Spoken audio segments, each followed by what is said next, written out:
This is Dorothy Parvaz at work in the Doha newsroom of Al Jazeera English. She's an experienced journalist who joined the network in 2010. Nothing has been heard from Dorothy since her arrival at Damascus airport in Syria on April the 29th to cover the pro-democracy protests in the country. We've had no contact from Dorothy in going on over 2 weeks now. No word. She hasn't spoken to Al Jazeera. She hasn't spoken to any of her friends, any of her colleagues, or certainly me or anybody in her family. There have been conflicting reports from the Syrian authorities over what happened to Dorothy. Originally, they confirmed her arrival in Damascus and said she was being held in custody. Then, several days later, Syrian officials came out to say they deported her to Iran, a close ally of Syria. Dorothy's Iranian father says this came as a welcome development. First time I heard was 2 weeks ago, Saturday morning, early Saturday morning, that she's missing, which was a lot more grievous than she's being held. And my heart sank. I just was beside myself.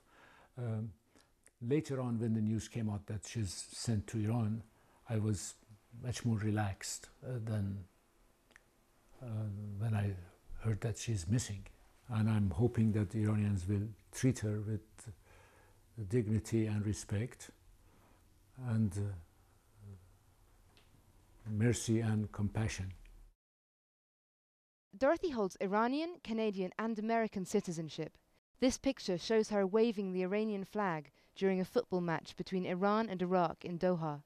The government of Iran hasn't confirmed she's in the country, but Syria says Iranian diplomats have been involved in the case. In a statement on her deportation, the Syrian embassy in Washington said, "On May the 1st, Ms. Parvaz was escorted by the Iranian consul to Caspian Airlines Flight 7905, heading to Tehran." Fred Parvaz says Iran has no grounds to detain his daughter. Iran cannot charge her with illegally entering Syria. So as far as the Iranians are concerned, there is no charge against her. There's an international campaign underway to make contact with Dorothy. Canada says it's engaging Iranian and Syrian authorities at high levels to try and obtain additional information. More than 13,000 people have joined a Facebook page set up by her friends and family. They're desperately concerned for her well-being, and the lack of contact is increasingly difficult for those closest to her. Every day that goes by is, a significant event, and we just desperately want to hear that Dorothy is safe. The geopolitical environment is very complicated, and I understand that. And I don't cast any aspersions on anybody. But my relationship with Dorothy is very simple. And I know that people can understand my love of her. I'm going to be married to her, and I need to speak with her.